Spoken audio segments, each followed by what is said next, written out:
So 3 practices we thought it would be great for people to do daily to help us in terms of what it means to follow Jesus. And probably no surprises here. Pray.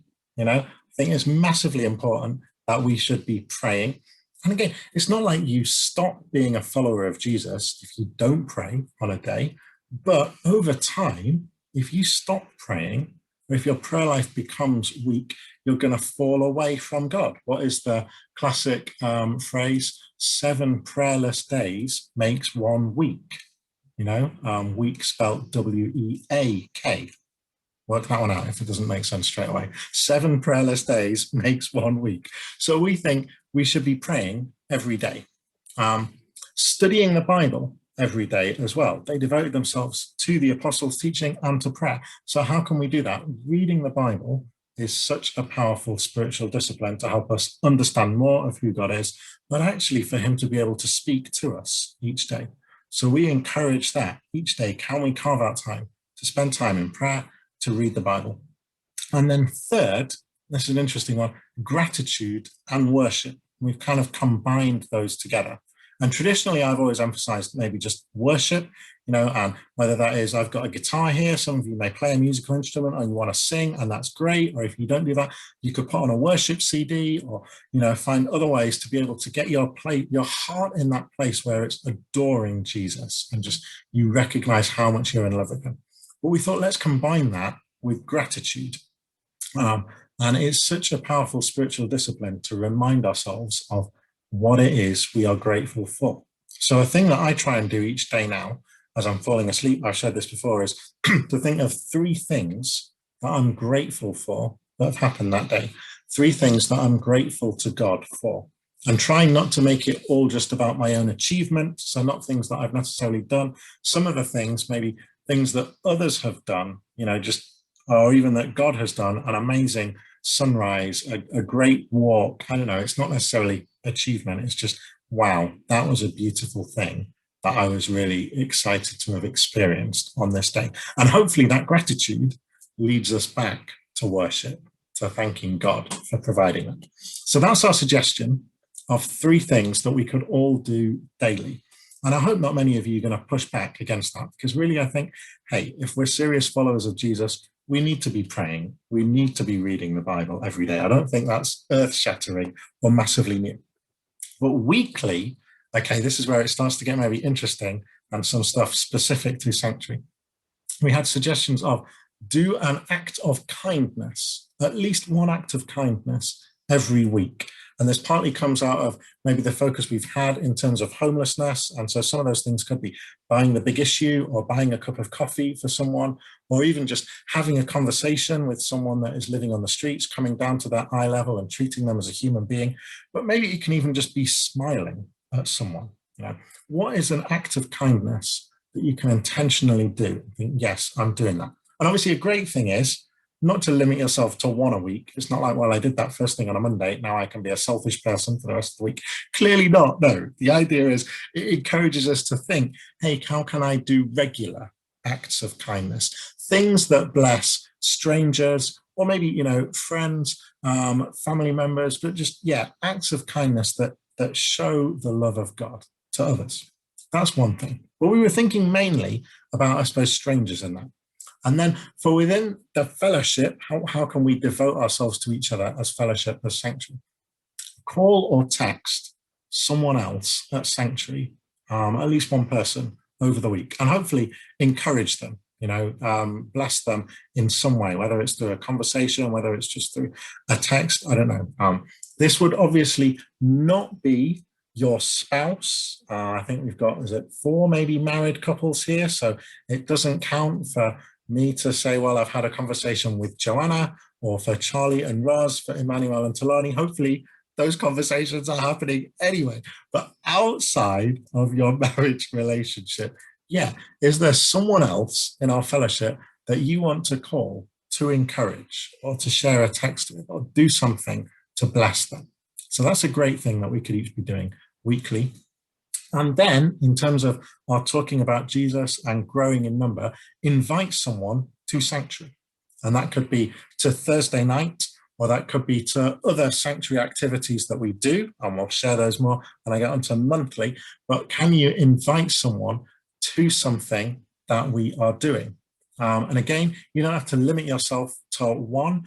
Me and Ari have been trying to outdo each other slightly in past weeks of inviting others to come along on Thursdays, and we've been inviting more than one person a week. So maybe you want to do that, but if you're not in that place and you just need to start somewhere, yeah, can you challenge yourself to think, okay, each week is there at least one person I can invite to something that we are doing, and say, hey, you want to learn more about Jesus? Or come and see. You wonder what it is that I get up to on a Thursday night? Come and see what we're doing. Okay, monthly. Now this gets interesting. We thought about doing regular social events. We've talked about this in the past. And Aragon especially has said that he wants to start putting together some regular social events. It's great to have Naomi back with us. I know that she's been passionate about this in the past, and maybe you guys want to have a conversation on it. But once a month, we will do something for fun. It may have a bit of spiritual content, but that's not the main purpose of it at all. It's, getting together socially so that we continue to be devoted to one another as fellowship. A second thing, and I'm really excited about these, is to join a justice group. And so many of you are already part of these justice groups that we've started up that meet roughly monthly, or maybe they meet every 2 months, but in the months that they don't meet, they do some form of activity. You're doing research, you're doing work on something. So to do something justice related as part of these justice groups once a month. Currently, we have 4 of those. The first one we set up was the homelessness group, which is mainly volunteering and supporting the St. James the Less free meal on a Friday night, every other Friday. But then we also started to collect for the Westminster Food Bank. And then that group of people under Tulani's leadership is even starting to think about, should we start doing some campaigning or other ways that we could support homeless people across London? So that might be a group you want to get more involved with. We set up a racial justice group pretty much this time last year in the wake of the George Floyd killing and the protests and all of that greater awareness about the need to fight for racial justice. And there's, I think, 5 of us in that. And actually, we're meeting tomorrow night to share more of our research that we've done in terms of how we could fight for racial justice in school curriculums, and then in terms of the police and not having the police use brutality, especially disproportionately against Blacks and other ethnic minorities. So if you're interested in that, join us tomorrow night, 7 o'clock. We're meeting online. Give me a message if you'd love to join us for that.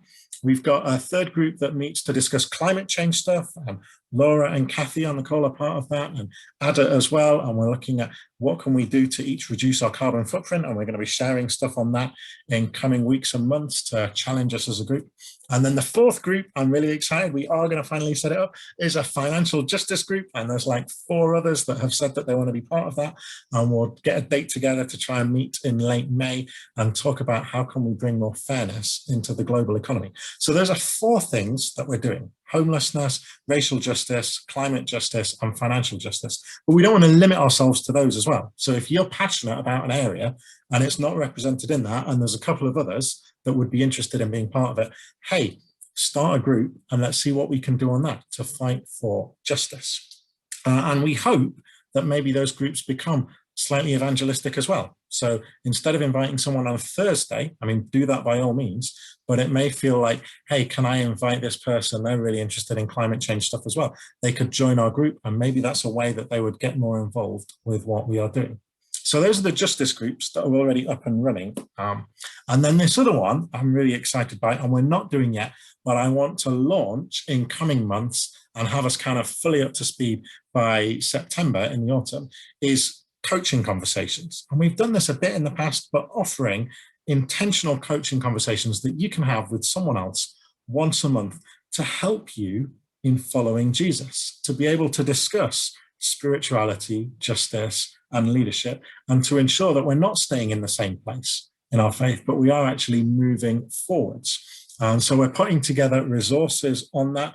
We're going to be offering sessions to those who want to be coaches to help them to be able to have those conversations. And we want everyone to have this opportunity. And let me tell you, one of the things that has transformed my life the most is having intentional conversations one-on-one with other people, maybe especially people that are a bit further down the journey than I am, to help me in what it means to follow Jesus. So that's something that we're going to start offering more seriously. And we'd love as many people, in fact, ideally everyone who wants to sign up to that, because it's transformational. It will change your life and help you in your walk with Jesus.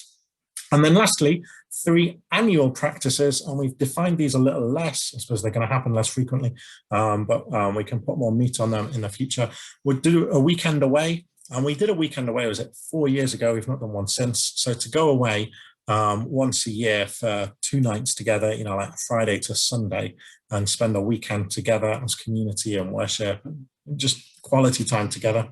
And then to do a day activity once a year, whether that is a missional thing or it's a worshipful thing, or maybe it's just more of a social thing, but it's a full day thing. We'll do a day thing together in that way.